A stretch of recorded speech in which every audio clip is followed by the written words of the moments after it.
Hello दोस्तों, आप सभी का स्वागत है मेरे चैनल पे। तो आज हम बनाएंगे छोला और साथ में जीरा राइस। और यहाँ पे आप देख सकते हैं कितना अच्छा जीरा राइस और छोला बनकर तैयार हुआ है। एक एक चावल का दाना एकदम खिला खिला बनकर तैयार हुआ था। छोला और जीरा राइस साथ में खाने में बहुत ही ज़्यादा अच्छा लगता है और बहुत ही अलग तरीके से हम छोला बनाकर तैयार करेंगे। और यह छोला खाने में भी बहुत ही ज़्यादा टेस्टी बनकर तैयार हुआ था। तो चलिए बनाना शुरू करते हैं। तो यहाँ पे हमने छोला बनाने के लिए 300 ग्राम चना को रात भर के लिए भिगोकर रख दिया था। चना बहुत ही अच्छे से फूल चुका है। तो यहाँ पे हमने एक कुकर ले लिया है। कुकर में चना को ट्रांसफ़र कर लेंगे। और यहाँ पे हमने एक तेज़पत्ता डाला है, 1 इंची के जितना हमने दालचीनी का टुकड़ा डाल दिया है, एक बड़ी इलायची डाल दिया है, 4 लौंग डाल दिया है। तो आप इस तरीके से चना उबालते टाइम खड़ा गरम मसाला डालेंगे तो बहुत ही अच्छा फ्लेवर आता है छोला में गरम मसाला का। बाजार जैसा कलर लाने के लिए हम यहाँ पे चाय पत्ती का इस्तेमाल करेंगे। तो यहाँ पर हमने एक कॉटन का कपड़ा ले लिया है, 1.5 चम्मच हमने चाय पत्ती ले लिया है। आप जो भी चाय पत्ती इस्तेमाल करते हैं घर में वो ले सकते हैं। अब कपड़ा को अच्छे से एकदम टाइट बांध देंगे, पोटली बना लेंगे और पोटली को चना में डाल देंगे।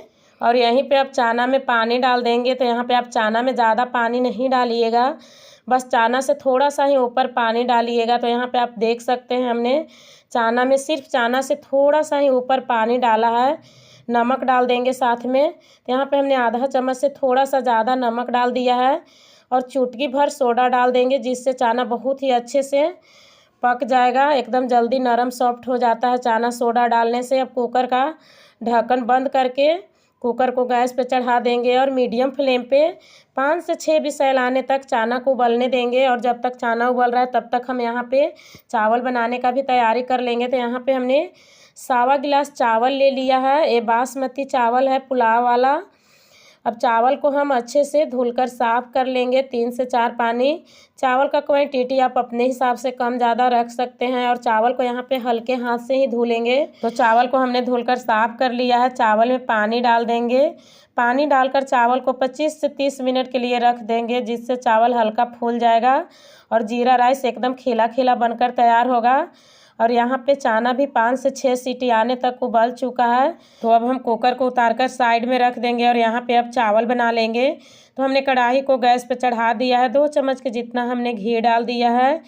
और यहाँ पे हमने 1.5 चम्मच जीरा डाला है, क्योंकि जीरा राइस बनाना है तो हमने जीरा थोड़ा सा ज़्यादा ही डाला है। जीरा को हल्का सा चटकने देंगे। तो यहाँ पे आपको जीरा को ज़्यादा जलाना नहीं है, सिर्फ हल्का सा जीरा को भून लेंगे। और चावल को अब यहीं पे डाल देंगे। तो चावल को रखे हुए 25 से 30 मिनट हो चुका था। तो चावल को हमने पानी से अलग कर लिया है। अब चावल को अच्छे से जीरा में मिक्स कर लेंगे। तो यहाँ पे आपको चावल को ज़्यादा देर के लिए भूनना नहीं है, नहीं तो चावल टूटने लग जाएंगे। बस चावल को जीरा में अच्छे से मिक्स कर लेना है। तो यहाँ पे हमने चावल को जीरा में अच्छे से मिक्स कर लिया है और यहीं पे अब पानी डाल देंगे। तो हमने जिस गिलास से चावल लिया था उसी गिलास से हमने 2.5 गिलास पानी डाल दिया है। तो यहाँ पे आपको चावल से दुगना पानी डालना है। टेस्ट के अकॉर्डिंग नमक डाल देंगे और चावल को एक बार अच्छे से चला लेंगे। और चावल को अब ढक कर मध्यम आंच पे पकने देंगे। और जब तक चावल पक रहे हैं तब तक हम छोला भी बनाकर तैयार कर लेंगे। तो चावल को हम दूसरे साइड पकने के लिए चढ़ा देंगे। और यहाँ पे हमने छोला बनाने के लिए कढ़ाई को गैस पे चढ़ा दिया है। तेल डाल देंगे, तेल को अच्छे से गर्म होने देंगे। और यहाँ पे हमने 1 चम्मच के जितना जीरा डाल दिया है, 1 सूखा लाल मिर्चा डाल देंगे। जीरा और मिर्चा को हल्का सा चटकने देंगे और यहीं पे प्याज डाल देंगे। तो यहाँ पे हमने 4 प्याज को पतला पतला पीसेस में काट कर डाल दिया है। अब प्याज को मध्यम आंच पे अच्छे से एकदम सुनहरा कलर होने तक भूनेंगे। और यहाँ पे हमने 15 से 20 कली लहसुन ले लिया है। अब लहसुन को भी साथ में हम भून लेंगे। लहसुन और प्याज को जल्दी से सॉफ्ट होने के लिए हमने यहाँ पे थोड़ा सा नमक डाल दिया है। तो आप इस तरीके से प्याज में नमक डालकर भूनेंगे तो बहुत ही जल्दी एकदम अच्छे से सॉफ्ट हो जाते हैं। और जब तक प्याज लहसुन भुना रहा है तब तक हम यहाँ पे छोला बनाने के लिए मसाला भी तैयार कर लेंगे। तो यहाँ पे हमने 1 कटोरी ले लिया है, 1 चम्मच के जितना हमने हल्दी पाउडर डाल दिया है और 1.5 चम्मच हमने धनिया का पाउडर डाला है, आधा चम्मच के जितना हमने लाल मिर्च का पाउडर डाल दिया है। और यहाँ पे हमने 2 चम्मच भर के छोला मसाला डाल दिया है। आप कोई सा भी कंपनी का छोला मसाला ले सकते हैं। तो आप इस तरह से छोले में छोला मसाला डालेंगे तो बहुत ही ज़्यादा टेस्टी छोला बनकर तैयार होता है। और 1 चम्मच हमने कसूरी मेथी डाल दिया है। पानी डालकर मसाला को अच्छे से घोल लेंगे। तो आप मसाला को इस तरीके से पहले से ही घोल कर रख देंगे तो मसाला बहुत ही अच्छे से फूल जाता है। तो मसाला को हमने बहुत ही अच्छे से घोल लिया। मसाला को अभी ढक कर साइड में रख देंगे और चावल को भी चेक कर लेंगे। तो यहाँ पे आप देख सकते हैं चावल बहुत ही अच्छे से पक चुका है और एक एक दाना एकदम चावल का खिला खिला बनकर तैयार हुआ है। तो चावल को अभी ढक देंगे और चावल को गैस से उतारकर साइड में रख देंगे और प्याज को भी चेक कर लेंगे। तो यहाँ पे आप देख सकते हैं प्याज बहुत ही अच्छे से सुनहरा कलर होने तक भुना चुका है और लहसुन भी एकदम सॉफ्ट हो चुका है। तो यहाँ पे हमने 1 चम्मच कद्दूकस किया हुआ अदरक डाल दिया है और अदरक को भी साथ में थोड़ा देर के लिए भून लेंगे। और यहाँ पे अब अदरक लहसुन का पेस्ट अलग से नहीं डालेंगे। तो आप इस तरीके से भी अदरक लहसुन डालकर छोला बनाएंगे तो बहुत ही टेस्टी छोला बनकर तैयार होता है।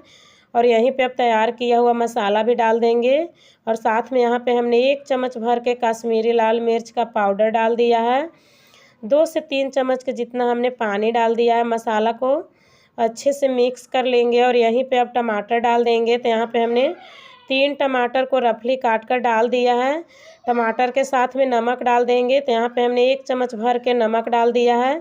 तो यहाँ पे नमक कम ही डालेंगे क्योंकि हमने चना उबालते टाइम भी नमक डाला था और प्याज को भी भूनते समय थोड़ा सा हमने नमक डाला था।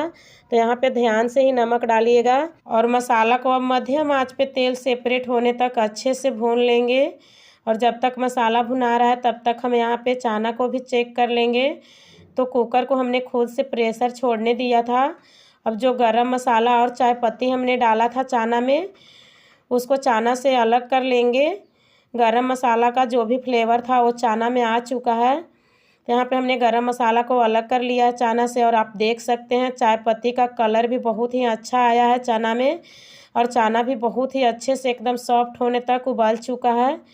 और यहाँ पे मसाला भी बहुत ही अच्छे से एकदम तेल सेपरेट होने तक भून चुका है, आप देख सकते हैं। और लहसुन भी एकदम सॉफ्ट होकर अच्छे से पक चुका है, पता भी नहीं चल रहा है कि हमने खड़ा लहसुन डाला था। तो आप यहाँ पे मसाला को बहुत ही अच्छे से भून लीजिएगा तभी छोला अच्छा बनकर तैयार होता है। और यहीं पे अब उबला हुआ चना भी डाल देंगे। तो यहाँ पे हमने पानी के साथ ही चना को डाल दिया है क्योंकि चना में ज़्यादा पानी नहीं था। अब चना को अच्छे से मसाला में मिक्स कर लेंगे और 1 से 2 मिनट के लिए चना को मसाला के साथ भून लेंगे। तो यहाँ पे हमने चना को 1 से 2 मिनट के लिए मसाला के साथ भून लिया है और यहाँ पे हमने 1.5 गिलास पानी डाल दिया है। पानी आप अपने अकॉर्डिंग डालिएगा, आपको जितना ग्रेवी गाढ़ा पतला रखना हो। छोला को अब ढक कर 8 से 10 मिनट के लिए मध्यम आंच पे पकने देंगे। तो यहाँ पे छोला को पकते हुए 8 मिनट हो चुका है और यहाँ पे अब गरम मसाला डाल देंगे। तो हमने आधा चम्मच के जितना गरम मसाला डाल दिया है। तो यहाँ पे ज़्यादा गरम मसाला नहीं डालेंगे क्योंकि हमने चना उबालते टाइम भी गरम मसाला डाला था, तो यहाँ पे थोड़ा सा ही डालेंगे। गरम मसाला डालने के बाद छोला को 1 से 2 मिनट के लिए और पका लेंगे। तो यहाँ पे हमने छोला को गरम मसाला डालने के बाद 2 मिनट के लिए और पका लिया है। बारीक कटा हुआ हरा धनिया डाल देंगे और हरा धनिया को अच्छे से मिक्स कर लेंगे और यहाँ पे अब गैस का फ्लेम बंद कर देंगे।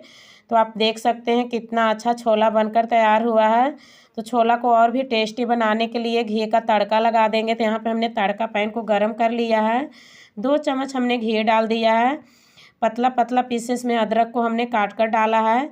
4 हरा मिर्चा को हमने बीच से चीरा लगाकर डाल दिया है। अदरक मिर्चा को हल्का सा भून लेंगे और तड़का को छोले में डाल देंगे। तो यहाँ पे हमने छोले को दूसरे बर्तन में ट्रांसफ़र कर लिया था। अब तड़का को हल्का सा ऊपर से छोले में मिक्स कर लेंगे। तो आप इस तरीके से छोला में घी का तड़का लगाएंगे ऊपर से तो बहुत ही अच्छा घी का फ्लेवर आता है छोला में और छोला खाने में भी बहुत ही ज़्यादा टेस्टी लगता है। और यहाँ पे आप देख सकते हैं कितना अच्छा जीरा राइस और छोला बनकर तैयार हुआ है। एक एक चावल का दाना एकदम खिला खिला बनकर तैयार हुआ था और यह छोला जीरा राइस खाने में भी बहुत ही ज़्यादा टेस्टी बनकर तैयार हुआ था। तो रेसिपी अच्छी लगी हो तो लाइक शेयर, चैनल को ज़रूर सब्सक्राइब कीजिए। मिलते हैं नेक्स्ट वीडियो में, तब तक लिए बाय बाय, टेक केयर।